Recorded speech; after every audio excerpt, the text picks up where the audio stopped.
Hello, folks, and welcome to another edition of Heavy Hands. I'm Connor, and that there is Mr. Phil. Good day. Dr. Phil, excuse me. I believe that is taken. Oh, shit. Yeah. It's not a name that I would want. But you look so much like him. Welcome to Heavy Hands. We are between two cards that I think Phil's opinion of is a little lower than mine. I thought that last weekend's card was all right. Brandon Moreno, Amir Albazi. Granted, I did not watch the whole thing live. I skipped all the shit between fights, which usually has a seriously lifting effect on the viewing experience. And I also did not bother to watch every single one of the prelims. So that helps too. But, I thought didn't play out as the greatest night of combat action, but a pretty good card. I'll take it. Next week, we have a card that really looks dire at first glance because you immediately are confronted by the name Neil Magny in the main event. And you think, I don't care about Neil Magny. And I respect Magny as a fighter, but and then you see versus yeah. I respect it as like as a celebration. Because I believe this is the 100th UFC on Vegas card. Wow. That's 100th. So I think it's the 100th Apex card, right? Wow. Is that correct? That's what I'm thinking. Well, no wonder they pulled out all the stops. Well, I know. This is like what I'm thinking is that this is their statement where they're like, "Welcome to the Apex. This is a celebration of all you've come here for. The most middling possible UFC action you could ask for is here." Epitomized with Neil Magny. We would have gotten Sean Strickland, but he's actually gotten too big, and people are too excited for his fights now.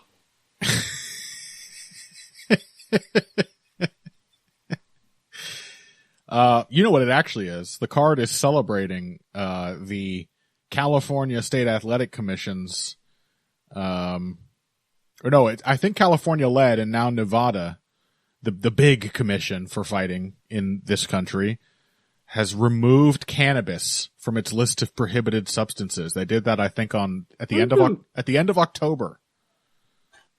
So everyone at this card, Neil Magny, Carlos Praches, I dread to think, based on my experience seeing him having alcohol for the first time, how Cody Garbrandt might perform at this card. If it's the first time he's ever gotten high, that could be bad. But I'm hoping that he's tried it before. Partying with the boys. And then he just takes a nap. Yeah. Well, unfortunately, that is always a possibility with Cody Garbrandt these days, and as it turns out, like at least one of two possible ways. Ooh, come on now. That was dirty. So, yeah. Well, it's just that, like, he's got, like, incredibly bad vertigo, right? That was why his takedown defense suddenly disintegrated when he was up against Figueiredo. Is that true? He just completely lost track of what was up. Yeah, he's apparently got, like, really bad vertigo, which, in a normal person's, like, world, you'd be like, oh, is that a concussion symptom? No, he just has completely unexplained vertigo. Yeah, it's a mystery. Who knows where it comes from. Yeah, also seems like a really debilitating thing to try to be fighting with. Yeah. Like, yeah, sure. Not being able to... Sometimes if I lose my balance, I just completely I get incredibly nauseous and I lose track of which way's up and down. Oh. I don't mean to laugh at the man's misfortune. It just seems like, retire, dude. That's not... yeah. You're not fighting for like vertigo. Yeah. You were already someone who was clearly walking an incredibly tough tightrope. No, don't say tightrope. That's going to trigger it. Yeah, that's a good point, yeah. Please. Don't think of the ground and how far away it is. All right. Well, these are the cards that we are sandwiched between at this moment in the history of Heavy Hands. Brandon Moreno and Amir Albazi fought for some sort of contention status. I don't know, in the flyweight division. The title picture remains very confused there. Aaron Blanchfield upset Rose Namajunas in a 5-round co-main event. Ariane Lipsky, I guess she's Da Silva on Wikipedia now, lost to Jasmine Jasudavicius on the main card. Marc-Andre Barrio got knocked out by Dustin Stoltzfus, which I did not see coming. Ayman Zahabi beat Pedro Munoz, Phil. He continues to be clearly the superior of the two Zahabi brothers, which must be just a thorn in the paw of old Faraz. A lot of stuff happened. I thought there were some cool fights, a lot of them very meaningful. That's why I can't bring myself to complain about it too much. And then, as I said, next week, Neil Magny versus Carlos Prates, co-main event, Cody Garbrandt versus Miles Johns. And there's some other stuff on here too, including a rematch, I believe, between Eliseo Zaleski dos Santos and Nicholas Dalby, which feels like the Bad Boys sequel that came out like 4 years ago. Like, that's one? Bad Boys Forever or something, or like the Top Gun sequel that came out recently. Because they had a Bad Boys sequel, and then they had a sequel to that sequel. See, I'm clearly not up on this. Yeah, because they had one that the third film that they came out, which shows you how much faith they had in it. They did not call. The third one was the one they called Bad Boys for Life. Yeah. And you're like, surely you have some knowledge of how to line up generic sequel title names. Yeah. Bad Boys for Life is the name of the fourth film. Obviously. No, they blew that one. They used that name for the third one. Stupid. No. Fourth one is Bad Boys for Life or Bad Boys Forever or... Mm-hmm, yeah, exactly. You have that before in there. That's Bad Boys Eternal. Yeah. But anyway, yeah, Zaleski dos Santos and Nicholas Dalby fought in 2015.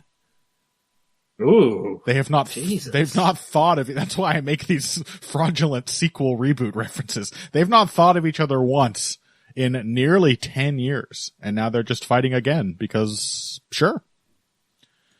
I didn't think it was anything close to that. Yeah. That is horrific. Ages ago. I mean, I think it was Dalby's UFC debut. And he's had literally a UFC cut and re-signing in the time between. Insane. So, those are the two cards that we are finding ourselves between. We've made the executive decision to focus first on the really meaningful fights with title implications from last week. Moreno, Albazi, Blanchfield, Namajunas. We'll see if we end up sort of covering both in this first segment or if it stretches beyond that. But let's jump in on the main event. Moreno, Albazi. Speaking of debilitating health conditions, I learned on the broadcast that Amir Albazi had heart surgery and I think neck surgery as well. He'd had to have like vertebrae fusion. Yeah. And they said that at one point his heart was like going 240 beats per minute or something. He had to have heart surgery to fix something that was making his heart go fucking insane. So these are the two things that have happened to him knowing all that, 1.5 years does not seem a very long time between fights. But whatever part that may have played and whatever part the resulting rust, the ring rust may have played, I think we can probably agree this was a significantly better performance from Brandon Moreno than the one we saw in his last outing. Albazi really couldn't get anything going for 5 rounds.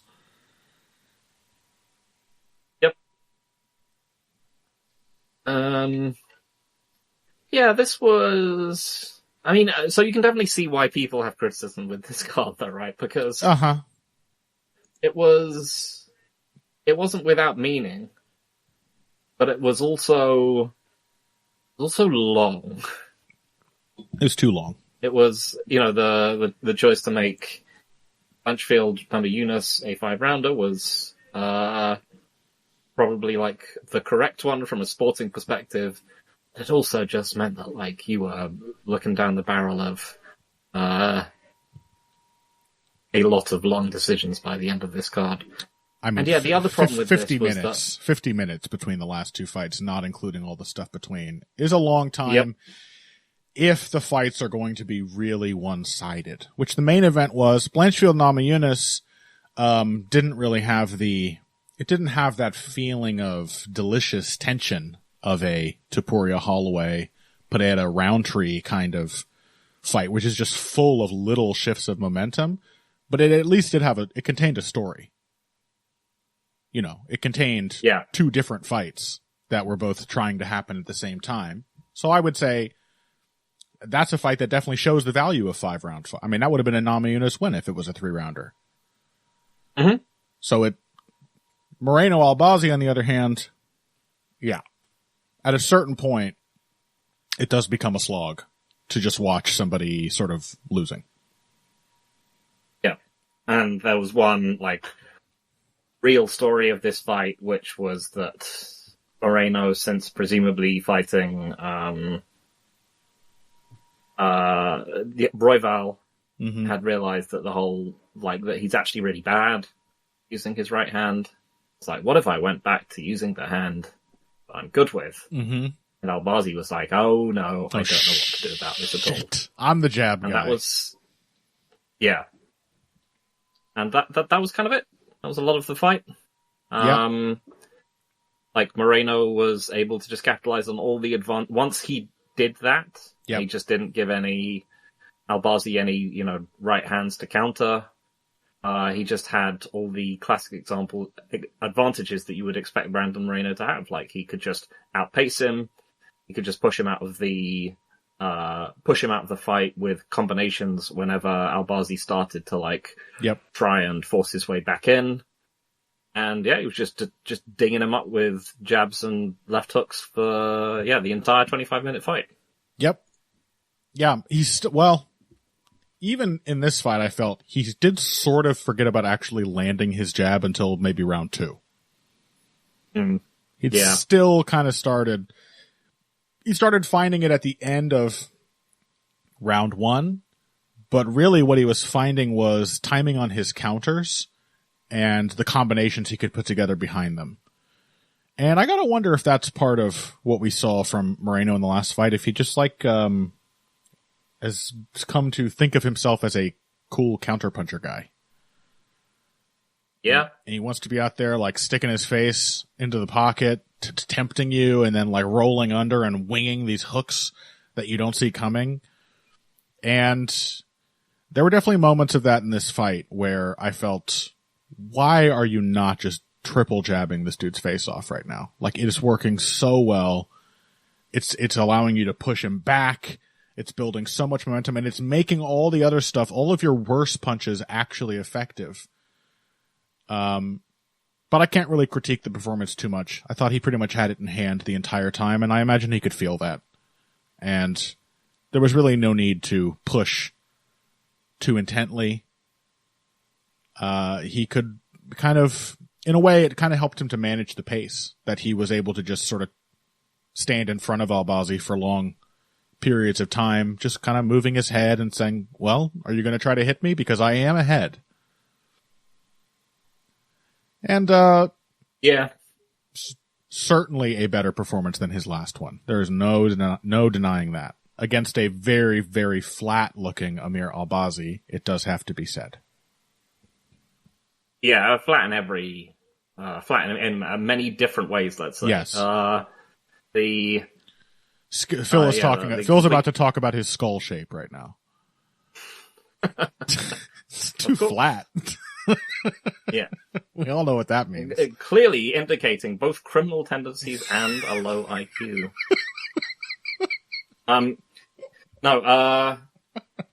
So yeah, it was both, Albazi clearly had, some ideas, but how to make things not as bad in this fight, but, no way to actually make them happen. No. You could see him key into the idea of using the jabs against Moreno's low kicks, using the low kick against Moreno's jabs, like in round 1. Right away, he had that thought, yeah. Yeah, but for whatever reason, like, actually cannot cover distance on his own terms whilst attacking. Another one of these guys who just has to be fully planted for him to be an effective boxer, an effective striker in any way. So all that he would do is that, like, he would inch forward to the edge of Moreno's range, and, you know, Moreno's lowered his stance and just has longer arms and is constantly ready to flick out the jab. And so Albazi would sort of sneak up to the absolute limit of that range and then would just, like, throw a naked low kick and Moreno would just pull his leg back. Yep. And then didn't know how to set each it other up for a while, and then eventually Moreno would jab him in the face. Yeah, I'm glad you point that out, actually. And maybe that'll be a thread that connects this and the co-main event. And I suppose a topic that's come up a lot for us recently, you know, is how to enter on an opponent. How to initiate and how to move your feet while attacking. And the importance of that, I think that the importance of that will only grow as this sport continues to go forward. Because you're totally right. I think that really explains the slow build of most of Albazi's fights. A lot of very sort of methodical pressure that is almost entirely a product of footwork, getting the feet in position, cutting off the cage, getting closer. And usually what happens is the opponents will bite on that in some way that gives something away. They'll throw something wild and then duck into an uppercut, for example. That's happened for Albazi a few times. Or they will respond far too passively to this pressure because Albazi isn't really doing anything, and he will start to take over with his own jab. But it usually is a very slow build, and I think you hit the nail on the head that is a result of Albazi having to very methodically get his feet into position so that he actually feels comfortable throwing. He does not have the sort of triangular steps that you need to attack somebody while they're trying to move away. And the result was that he couldn't get any pressure going at all because Moreno just had better footwork. I mean, Moreno's distance was quite good in this fight, I have to say. He was really very diligent, not only about maintaining the gap that favored his reach advantage, but moving laterally and just not allowing Albazi to get him into a position where he could just plant his feet at will.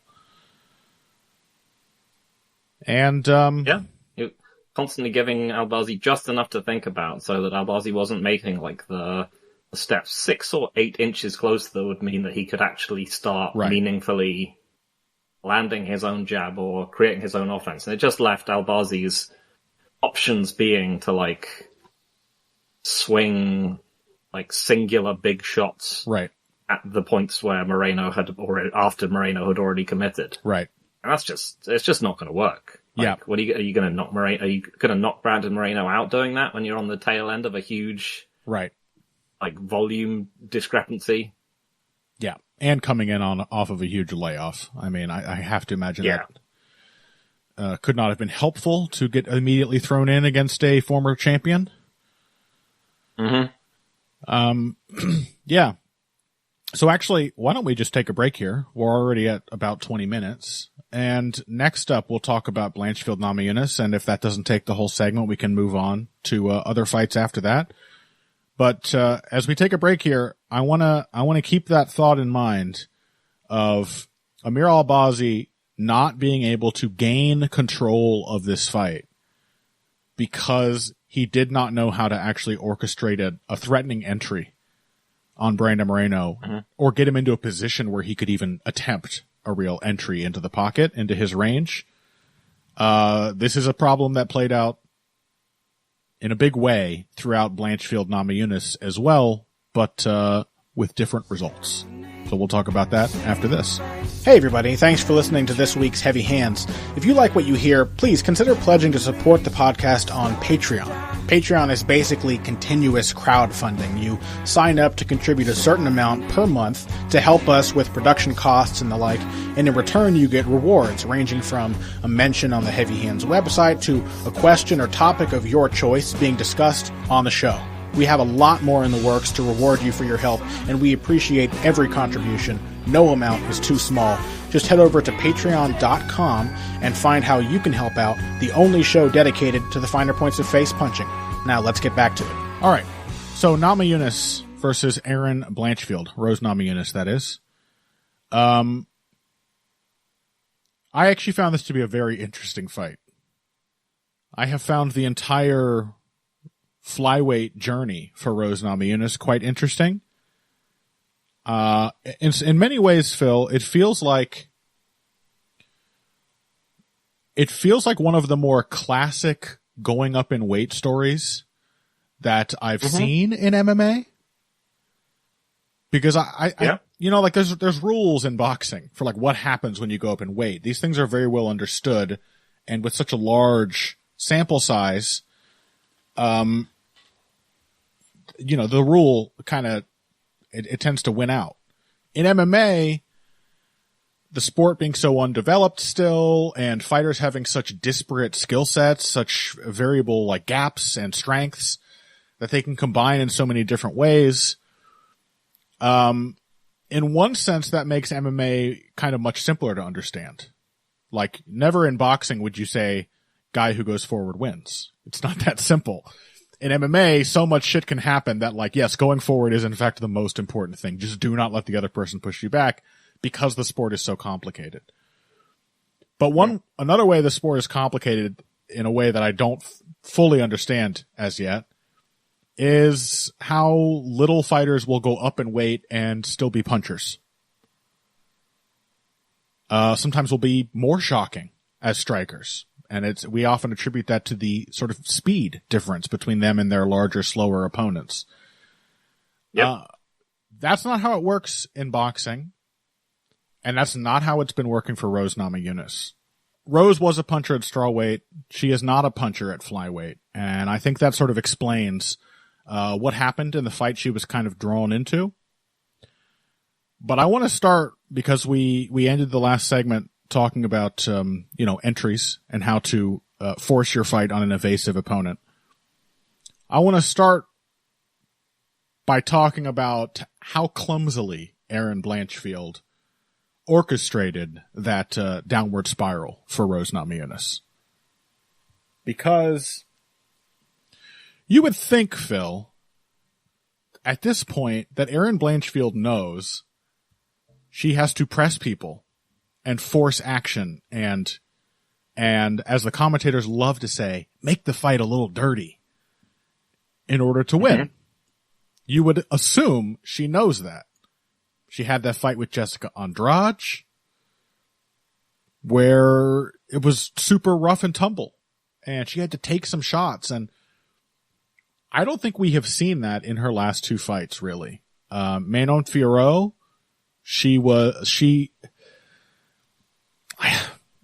this is my problem, Phil. On the one hand, I want to tell somebody in Aaron Blanchfield's position, yes, you should be working on your striking. Yes, you should be fleshing out your game. You're not going to keep winning forever as like women's flyweights Colby Covington with submissions. But you would like to see that understanding sort of folded into a style that works for her. Right? You'd like to see, like the striking we saw Ronda Rousey developing during her title run. You remember that? Mm-hmm. She was like pressuring people with the jab and like forcing the clinch on them aggressively. Yeah. From Blanchfield, she sort of seems to have no idea what she's supposed to be doing at the start of these last two fights now. And it was 2 full rounds of Rose Namajunas just kind of having her way with her. And it was very unclear what Blanchfield's plan was during that time. Is that just me? Yeah. I mean, I think it's partially, she is someone that just has that confidence that she's going to outlast and outwork everyone because she presumably can do that most of the time. But yeah, I don't know. You know, it's the old Gita Vera thing. Yeah.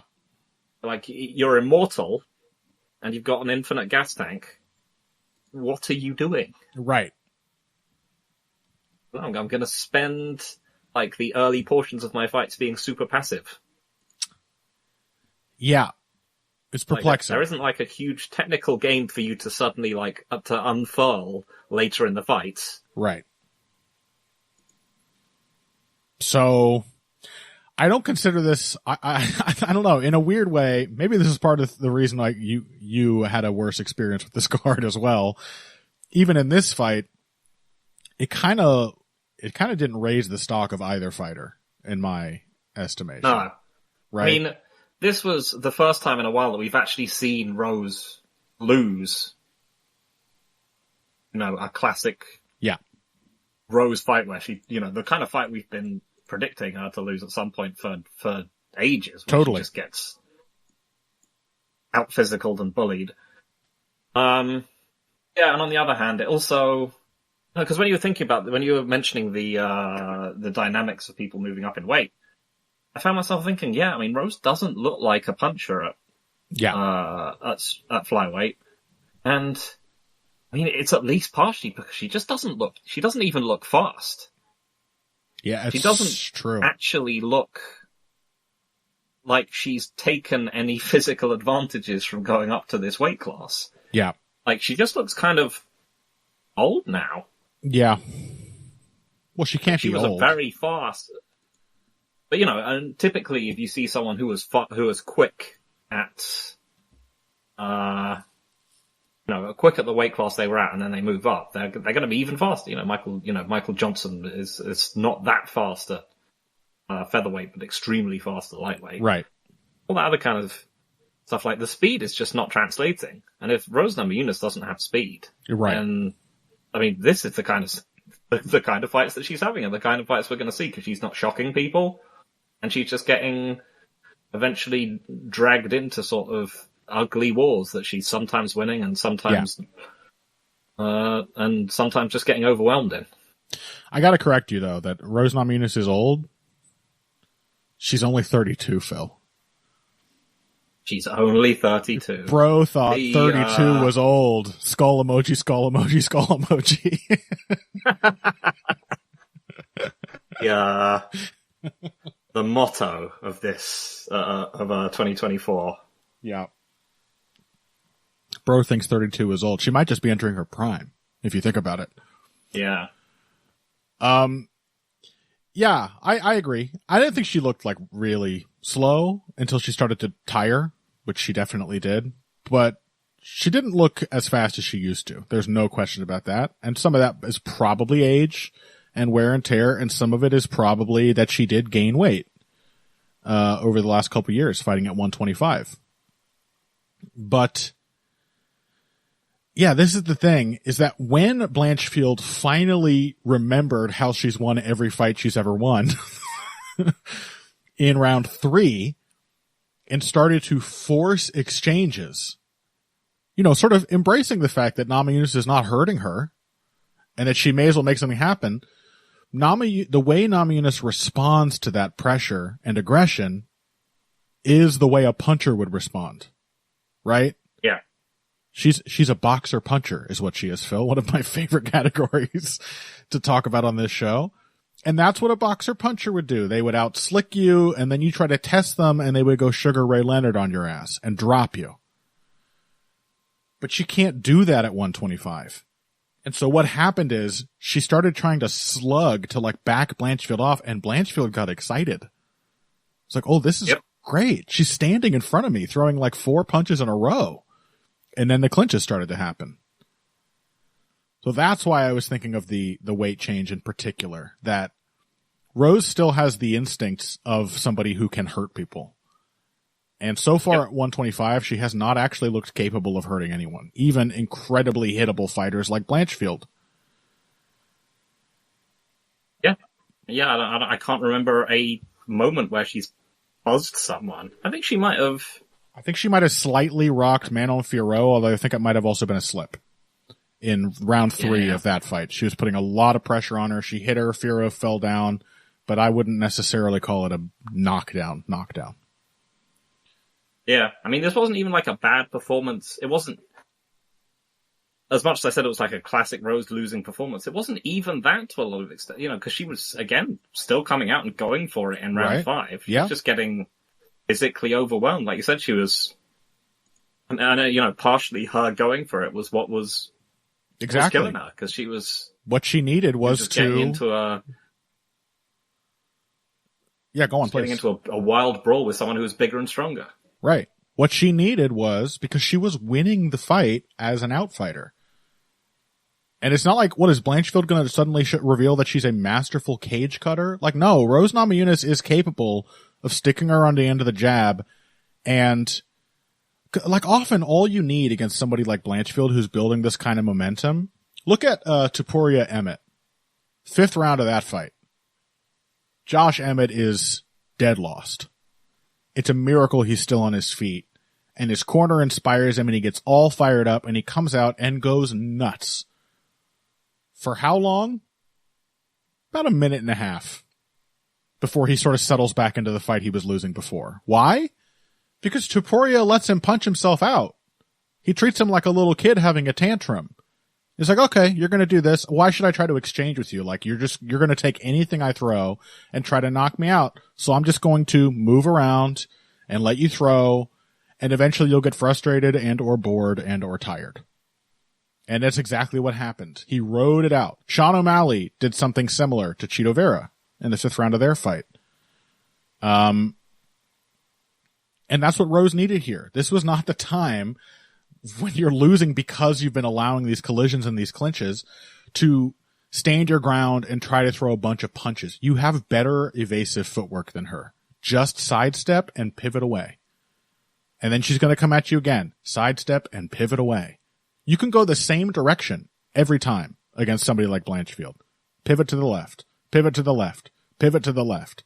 Just be a matador for 2 minutes in, say, that 3rd round or the 4th round after the surprising wrestling success in round 3 maybe. Then you come out in round 4 and you just try to put a lid back on her.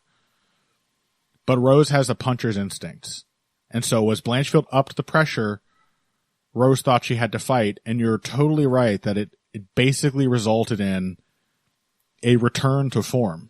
Not in a good way. A return to the form of all the fights Namajunas ever lost when she was younger and less experienced.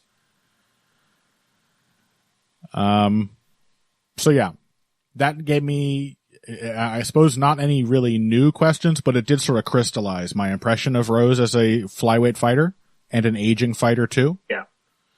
And I think it also made me think that, boy, any success Erin Blanchfield has in this division is going to be because of how bad the division is. Because she seemed... Yeah, that was the other thing that made this a bit of a bummer of a card, is that A, that it took super long, and B, that the narratives coming out of it were not ones that I like. Yeah. You're not thrilled to see Erin Blanchfield moving forward. And similarly, you're like, okay, so now Amir Albazi is definitely not going to be contending for the title anytime soon. And now we just have, okay, Brandon Moreno's back in the picture. Is anybody clamoring to see Moreno-Pantoja fight again? Not really. Yep. So, yeah. All right. Well, why don't we, we'll have this be a short second segment, take another break so that we can jump ahead to Neil Magny and Carlos Bratches and then pick up any of the scraps from these undercards in the next segment. So after this, next week's main event. Financial support is fantastic, but there are other, even easier ways to support Heavy Hands. Perhaps the best is by spreading the word. We know our fan base. You're all cool, popular people with serious social media presences. You're tastemakers and trendsetters. Okay, there are one or two of you that don't fit that description. You know who you are, but no matter what, you can always help us out by telling folks about the show. You can also give us a positive rating and review on iTunes and Stitcher, things like that. We rely on word of mouth and positive feedback to grow and improve, so thank you very much for your time and your help. Now, back to the show. All right, welcome back. Let's talk about this upcoming Apex main event, the UFC's landmark celebration of either 100 Apex cards or 100 ESPN Plus cards, or weed being effectively legalized for MMA fighters. Any one or all three of these things are being commemorated by this occasion. And very fittingly, Neil Magny is in the main event. Because if you think about sort of, his nickname is the Haitian Sensation. How long has that been Neil Magny's nickname? And I have not remembered it. It was one of those ones where, like, he adopted it a while ago. Yeah, probably like 5. And everyone ignored him. It was one of the ones where...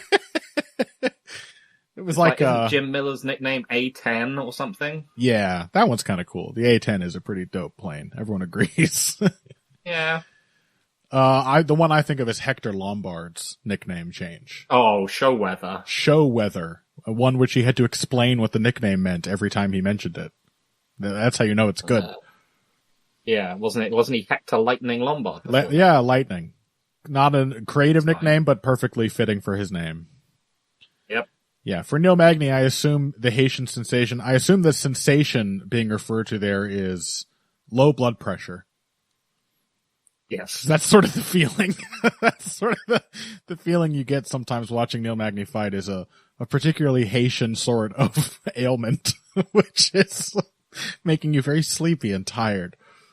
Look, I like Neil Magny. I respect him. He's been fighting forever. He might be the most, if not decorated, then like storied gatekeeper in the UFC now. He has been playing this role for like a decade, which is crazy.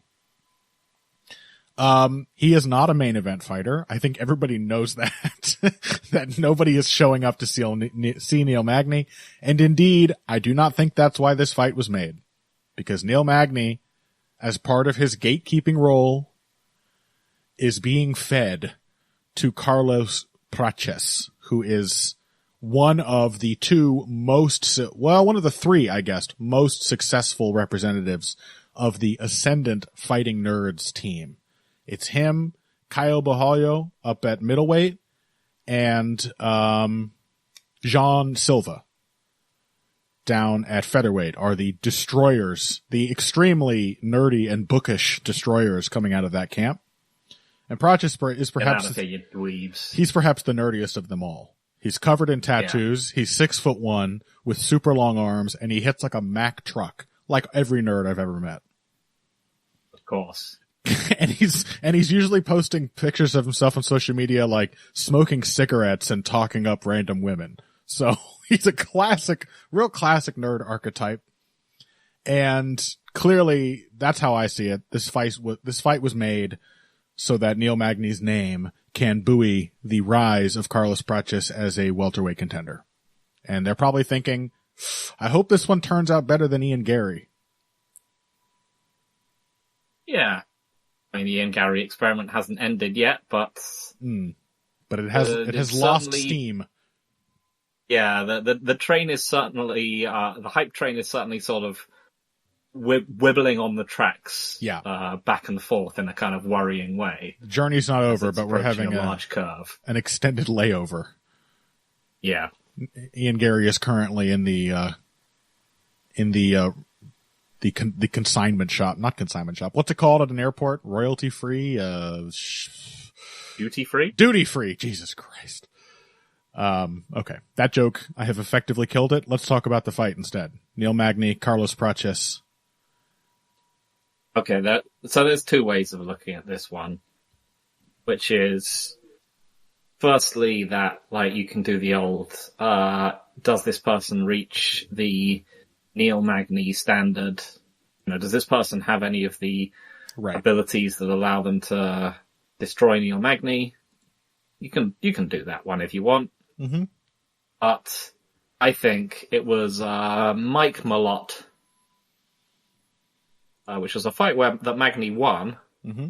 But regardless, when I saw that one, I was like, the equation is dead now.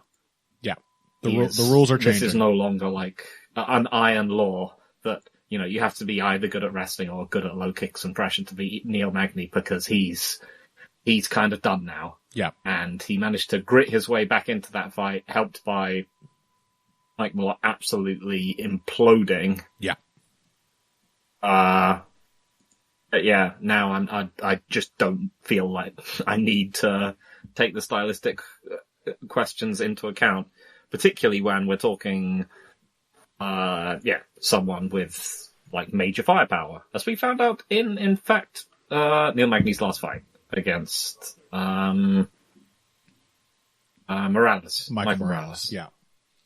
He's just like a big, stupid athlete who just squished Neil Magny with like a spinning back fist and then pounded him out from background. Yeah. Another one that sort of blurred the lines of what it actually takes to beat Neil Magny now, right? Because Morales, because certainly, as with a lot of gatekeepers, and none more so than Magny, one of the defining traits is just raw athleticism. Mm-hmm. That's what it takes to beat Neil Magny. That's a core component. If you're thinking, Lorenz Larkin back in the day, or, who else are the other classic instructive Neil Magny losses? Santiago Ponzinibbio. Yeah. These are the kinds of strikers he loses to, Shavkat to an extent in that regard, or very powerful, domineering wrestling and grappling games, RDA, Gilbert Burns. All of these guys do share athletic superiority, though. So Morales had that. What he didn't have was any ideas. Yep. And that is... Like, don't care where I'm going to fight Neil Magny. I'm going to clinch up with him, whatever. That has historically been a pretty important part, right, of beating Neil Magny. If you have no ideas, you only need a couple ideas. Like, I'm going to low kick him. He's going to let me do it. I'm going to low kick him right at the beginning. And then I'm going to kick him in the body and I'm going to drive him back. That's an idea that works. Or I'm going to blast him off of his feet and force him to play a defensive grappling game for the entire fight. That's an idea. Morales had no ideas. All he had was the athleticism, and it worked. And you put that back to back with the Mike Malott fight, in which, Neil Magny showed his grit and his resourcefulness that have always been elements of his style, but was getting beaten everywhere by a fighter who was not on the level of the people who used to beat Neil Magny. You put those two back to back, and it feels like the Neil Magny gatekeeping era is essentially in its last days. And so I still do want to talk a little bit about what Prochus might do, what specific problems he might pose Neil Magny. For example, he will do low kicks, but it's not really a part of his game. Not a major part of his game. But I expect he will probably come out here and try to chop Neil Magny's legs out from under him, because who wouldn't at this point? And I know Prochus is willing to throw those. He's got reach, which is another great thing to have against Magny. We saw how effective that could be when Gary fought Neil Magny, or Shavkat for that matter, or Michael Chiesa for that matter. Tall people who do not have the sort of classically suicidal responses to Magny's reach advantage almost always do better against him. In fact, I'm not sure if you can think of a single tall person that he's beaten who is like within a couple inches of his height. Are there any? Interesting point. Maybe Anthony Rocco Martin was like, he's 6 foot. He's still 3 inches shorter. He's an inch shorter than, Prochus, and not as lanky. Yeah, so basically being tall, being a very good athlete with power with Prochus is, and having a couple of ideas at range, namely low kicks. I think these will be very effective for him. But really, I kind of just think this is a fight where you could pretty safely pick Neil Magny to just get clubbered at some point. Yeah. And that would be pretty... So, I mean, I think... Yeah, I think the difference is that, like, Michael Morales is just pure athleticism. Yeah. And Prochez is not someone where I'm going to necessarily trust him to come in with like a super defined game plan. Right. For Neil Magny. But he is, in a way which like Morales isn't. He is like actually quite good. He has a game. Yeah. He may not have a game plan, but he does have a game. Yeah. Like, that's often... He has a real, like... He has a feel for how to counterpunch. He has a feel for defense, even if he's, yes. you know, overcommitting and, you know, making big movements. He's trying to hide behind his shoulder. He's trying to, like, get out of the pocket on angles. He pivots. He gets behind his shoulder very well. Yeah. At least, like, conceptually very well. I'm glad you mentioned that the movements themselves are not really very technical, but he knows what he's doing. Yep. And yeah, he's just accurate. He hits hard from both hands. I mean, like, it was something like 80% on Leech before he knocked him out. And again, you know, it's the Leech. Yeah. He's like 30% head. But, but it's still worth noting that, yeah, Prochez was just like landing everything he tried on him. Yeah. And so, yeah, I mean, he's probably going to low kick Magny a few times, and it honestly doesn't take that much nowadays. No, it doesn't. And Magny is like, I think because he realizes that he can't really trade with anyone anymore. Not that he ever really could particularly, but he's even less, you know, he's now no longer even particularly durable. The thing is that Magny doesn't like throw that much anymore. That's yeah. Because you would still think, what happens to a guy like Carlos Prochez? 6'1", 78-inch wingspan, big fighter. But still 2 inches shorter than Neil Magny, 2 inches shorter in reach than Neil Magny. What happens to a guy like that who is surely, in ways he doesn't even realize, constantly being comforted by being bigger than his opponents and being protected by that? And what happens if Neil Magny starts touching him with the jab? It starts making him twitchy and uncomfortable at range. And, oh my God, here's somebody that I can't just get away from at will. And all those would be real questions if Neil Magny did anything anymore. But he just doesn't. He didn't against Morales. Like, all he wants to do now, I think, is get to the clinch. We are seeing a similar problem to what we saw with John Jones. And who did we talk about a couple weeks ago?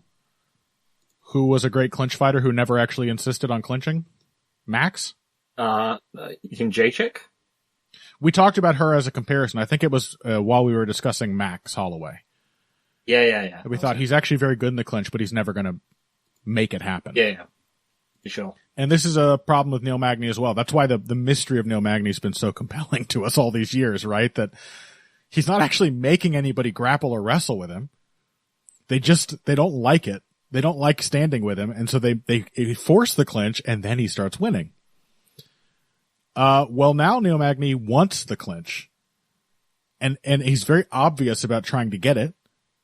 And doesn't have any ways of actually getting there, like, with a threat. He doesn't use his jab hardly at all anymore. Even the, like, bullshit slappy jab that he started with, which was not really effective as a weapon, but did make people uncomfortable. He's not using that. He's just sort of walking after people, much squarer than he used to, because he knows the low kicks are a problem. The first time he eats one, his whole striking game falls apart. Because how am I supposed to get my jab going if I'm not lined up properly? How am I supposed to line up properly without getting kicked in the leg? How am I supposed to get to the one place where I think I can beat anybody if I have no strikes? He just seems at sea in these recent fights. Yeah, I mean, he just seems super washed. This is a fight against someone who is physically on the same level as the guy who wiped him out last time. Yep. But who is actually, like, also good. Yes. Yep. So yeah, I will be genuinely shocked if Neil Magny wins. Yeah, I'll be shocked if he doesn't get very knocked surprised out. if he doesn't get finished. Exactly. Yeah, I'm expecting him to get knocked out here.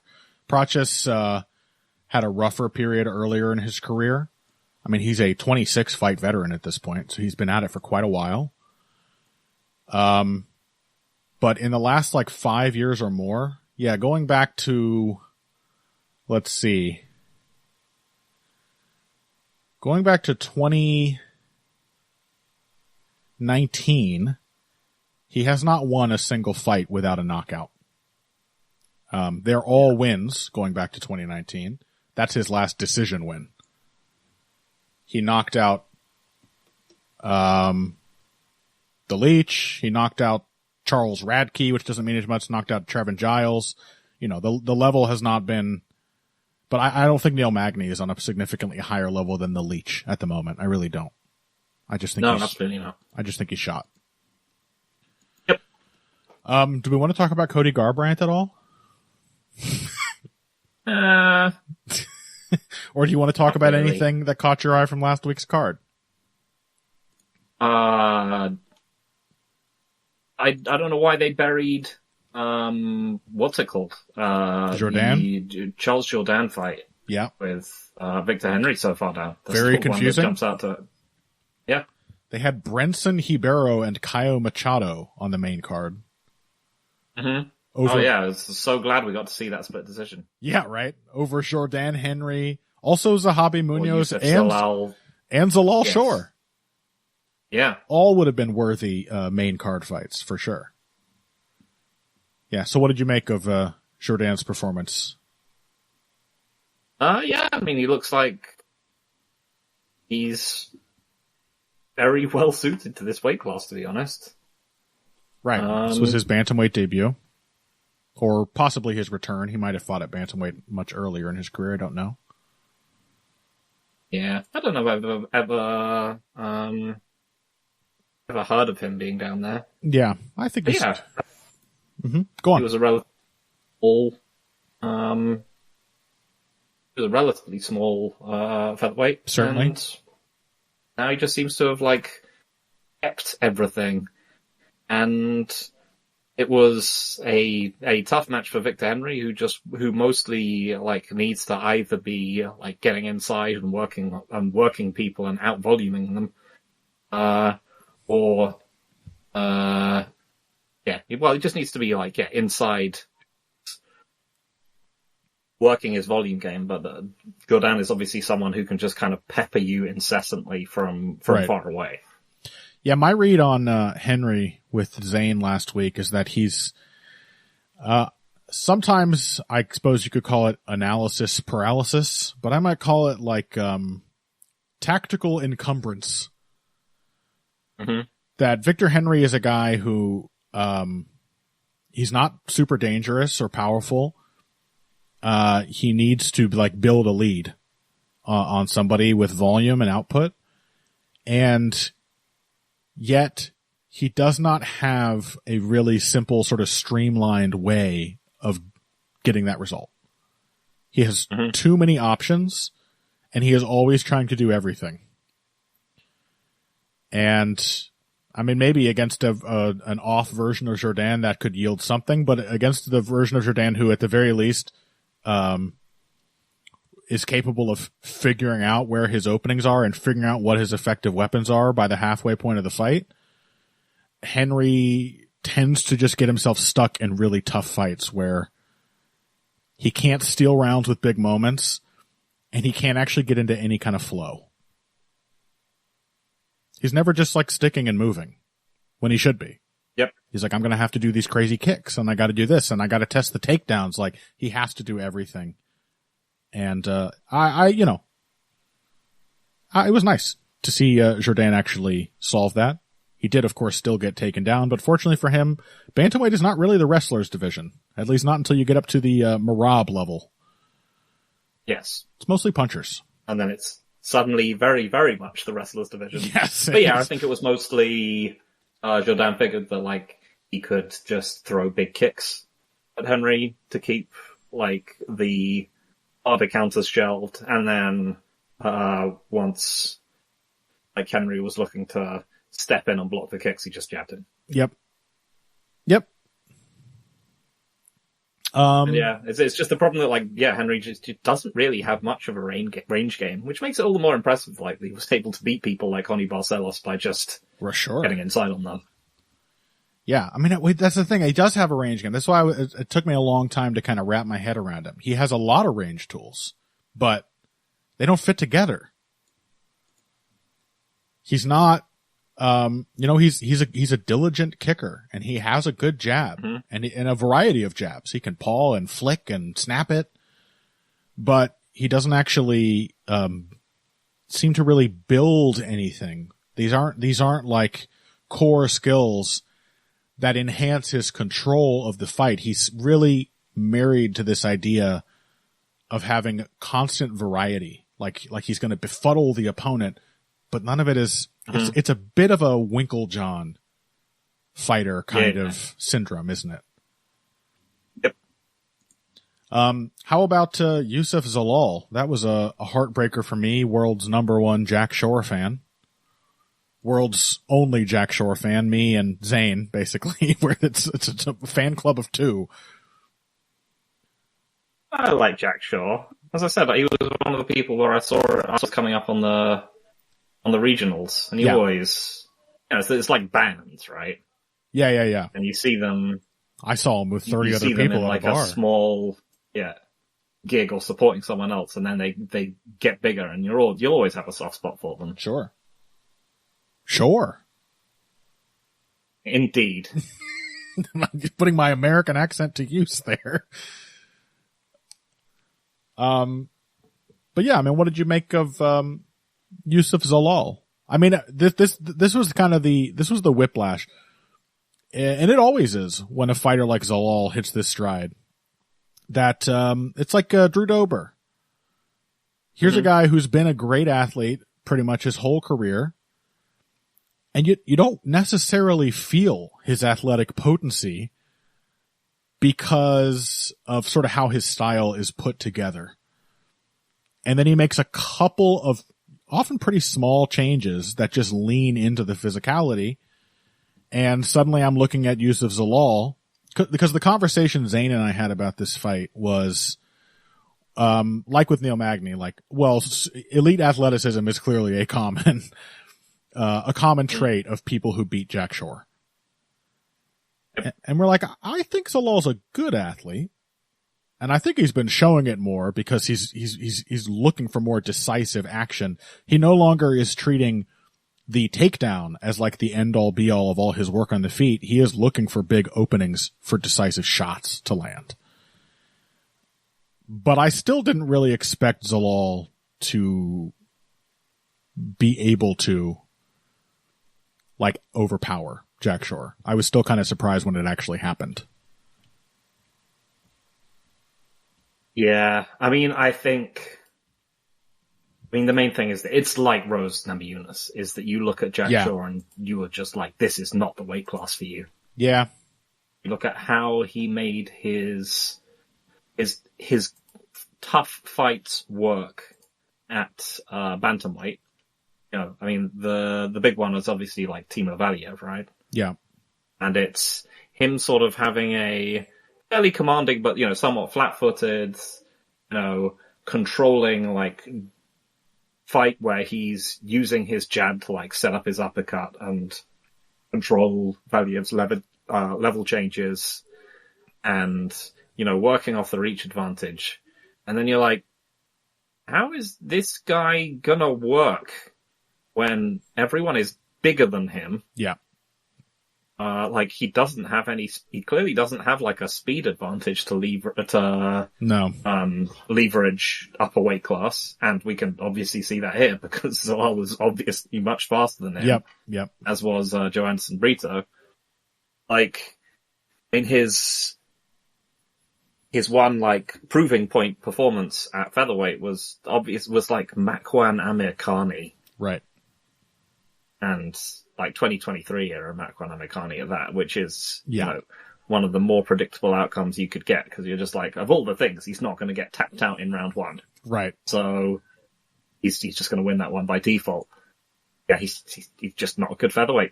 I just don't think he's suited for it. But then he's I think he's got any way of going back down. I think he's probably, he's not a small featherweight, really. I mean, he looks like a good size for the division. He certainly wasn't smaller than Zalal. Yeah. But, you just see him fitting into the dynamic of this weight class, and you can see it coming, really. And you're just like, it ain't gonna work. Yeah. You're mostly, you have to be big, and you have to control with your jab, and you have to, and you're not even going to be faster than anyone up here, and he isn't.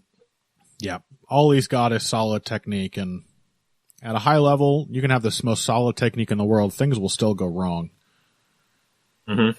And if Yusuf Zalal is going to be basically one-shotting you with a knee before a polite submission to spare your pride, then I don't know. Jack Shore can't afford for things to go wrong in this division at this level, and that's just the kind of disappointment I've spent my entire fight talking about career setting myself up for, isn't it? I just love guys like Jack Shore, and I'm always like, God damn it. Yeah. There's so many less deserving fighters that are just better without even trying. They're just better than him. Yeah, but I think it was just as soon as it was just as soon as he went up to featherweight. It was just like, oh yeah, that was a tough fight against Ricky Simon that he then lost. Ricky Simone even, and then he's like, oh yeah, and I'm going up a weight class, and it was just like, no, this is terrible. Yep. And it just has been. Yep. Yeah, I mean, I suppose I wish I had seen it coming as you seem to have. I suppose and Zane and I did talk about this, the big tell should have been the fact that he Shore squeaked out a split decision over super athletic but incredibly raw and unrefined Hunter Azure in 2021. Mm-hmm. And we did hit on that as this really shows just how under gifted Shore is compared to these kinds of fighters, that a guy with that little idea of how to fight is still going to be a tough test for him. Yusuf Zalal, and this is the flip side, I do really like seeing Yusuf Zalal continue to win after, just an incredibly uninspired and inglorious end to his UFC career. And now he's back getting big wins, emphatic wins. And I am here for that. It's sad that it had to come at the cost of Jack Shore, but Yusuf Zalal is actually a good fighter. Yeah, I'm glad to see that. Yeah. Again, I think I just don't have much hope for Jack Shore at this weight class. But yeah, it's nice to see Zalal actually looking like he knows what he's doing out there. And totally. He's controlling fights and finding ways to win. Yeah. Yeah, not wasting opportunities to win instantly as he did habitually with his sort of older approach. Yeah. Dangerous Zalal. But yeah, I mean, I think in some ways, now that we're looking back on it, maybe I was a little harsh on this card. There's a lot of good fights on here. It was just... Yeah, it was just so bizarrely constructed. Yes. No doubt about that. And it doesn't help. You get a card like this, your good fights are sort of scattered bizarrely, and then you are sort of dispirited by the top two fights. That'll hurt your impression of the card. Looking at it on paper and remembering some of these undercard fights, right? It was a good night of fights. Yeah. A lot of good fights on here. Yeah. It's like, why did it have to have just a random couple of light heavyweights in the middle there? They could have, don't even move them to the prelims. Cut those guys, not just from the card, but from the UFC. Don't need them. And make this a 10-fight card. That would have solved a lot of these problems. We would have had nothing but good feelings. It definitely would have. Right? All right. Well, I think that is all the time that we have for this week's Heavy Hands. Of course, next week, supposedly, as you noted earlier, Phil, supposedly we're getting John Jones versus Stipe Miocic. Yeah. I wonder what will happen if actually either one of them drops out. Now that is an interesting question. Because I am willing to bet the UFC will simply cancel that fight. Cancel the card? No, they won't cancel the card, but they're not going to do they are definitely not going to have an alternate ready to go. They're not going to have Tom Aspinall ready to no step in to fight either one of these guys. They are Tom Aspinall 100%. Would love that. He's probably begged them for that opportunity. Oh my God, put me in as the alternate. I will fight either one of these men for the real title. But yeah, should either one of them drop out, they will simply continue. They're steeped in blood so far. Yep. But, they just have to continue with this parade that this was the only fight that ever could have been made and the only one that matters. Yep. Card also has... As it just gets stinkier over time. It surely does. It is a foul stench at this point. Co-main event of that card, Michael Chandler, Charles Oliveira 2. Didn't ask for it, but okay. I'm happy to see it. It's fine. I mean, it'll be fun. Yeah. And then there's some other stuff too. Bad Vibe of the Year winner, Bo Nickel, our most controversial Bad Vibe of the Year winner to date. He's returning to the octagon. And Chris Weidman is fighting Eric Anders, which is the fight everybody asked for. So that's next week. We'll talk about that to you probably next week, if not before. If you want to find us on social media, active as we are on there, you should check out Phil at Evil Greg Jackson and me at Boxing Bush. That is on twitter.com, of course. Please do keep your eyes on the Heavy Hands Patreon. We had a couple of short bonus episodes just to fill out some undercard talk over the last couple weeks. And probably our first bonus content of November. Well, there might be something before then. But the November Grand Sumo tournament is starting, I want to say on the 8th or 11th or something like that, very soon now.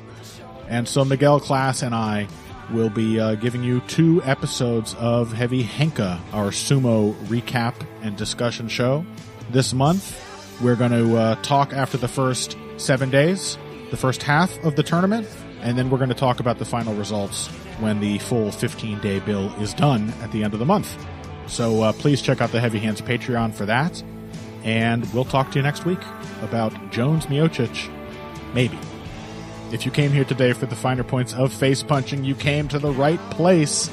This has been Heavy Hands.